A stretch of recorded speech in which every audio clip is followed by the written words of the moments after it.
Hello.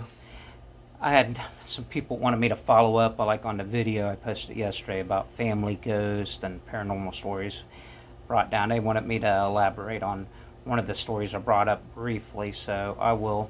Uh, so I went to get a massage, and it was at a, well, I'm not going to, we'll just say it was a Mitchell's salon to get a massage, and I won't mention the lady's name, but like I said, I went in, and she does use some crystals and stuff like that for healing, and she was rubbing on me. She goes, I've never had this happen, but she goes, usually it's about healing stuff. She was like, do you have an association with knights and stuff like that? And I was like, yeah, my ancestors were knights, and my grandpa always said he was a descendant of the Cheshire Blue Bloods, and they were all knights and stuff like that. And she goes, yeah, I'm picking that up about you.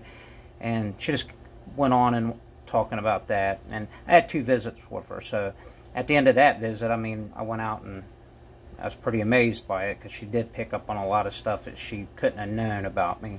And when I went out, I told my wife, what happened, and she was like, that would only happen to you, which is true. I only have a situation like that would happen. But so I went back for the second visit, and she was like, after you left that first visit, she goes, I'm glad you came back. She goes, I seen a couple of your ancestors in the room, like their spirits. And she said one was like it, and he was like all gray. And so I wound up showing her the picture of, I had it's supposed to be Sir William Bagley, which would have been, I don't think he was a great 21st great grandfather, but a 21st great uncle.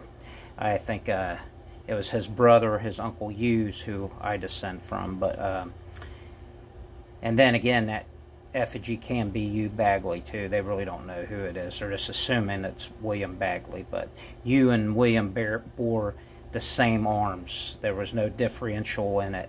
Now, their descendants by the 1400s were bearing, with differentials in the coat of arms. Like James Bagley had a bend in his, but it was still the Bagley arms. But at any rate, I showed her that picture of that effigy of said to be Sir William Bagley, and she goes, yeah, that's who she's seen. She's seen 2 of them in there. She said the other one had like a beard and stuff like that. So, and like I said, I'm just telling you what she said, So when in this session, she was talking about them and how, they were like warriors, but they were good people, and they liked to be in the hall together, feasting and sharing stories, which is, and they all liked music and poetry, which is, kind of a trait in the family. But one of the things she said, you're not going to be able to prove everything with paper. You're going to wind up proving everything with science. So probably, I guess it was probably about 4 or 5 months ago, I had my, I believe it was my uncle's DNA uploaded on, I think it was Family Tree DNA, and amazingly enough, I tested positive of a bunch of people that were related to, from over there, the surnames, Booths, Alcox, and stuff like that. But 2 of them really stood out because they were aware of their ancestry. One was a Joel Savage, and he was a descendant of Sir Thomas Savage, of Rock Savage, Lord Rivers, and he's a descendant from the Lees of Lyme, who were very, there was a Isabel Bagley there. They had a daughter named Margaret Dainers. She married Thomas Dainers, who fought at, I believe it was Crecy or Poiters. I think it was Crecy. I'm doing this out of my, just out of remembrance here, and I believe it was Crecy. Yeah, it was Crecy, and they had a daughter named Margaret, and she married, it was either her first cousin or her uncle John Bagley, and they had a kid too named John Bagley. Well, amazingly enough, and I think there were some other marriages there. I think Robert Bagley was married to Isabel Savage, and that was John Savage's daughter, and he was, a descendant out of that line, who was an ancestor of the Thomas Savage I was mentioning, who was, their descendant Joel Savage matched up. It was a very small, minute amount of DNA, and the other one was a guy he was a doctor.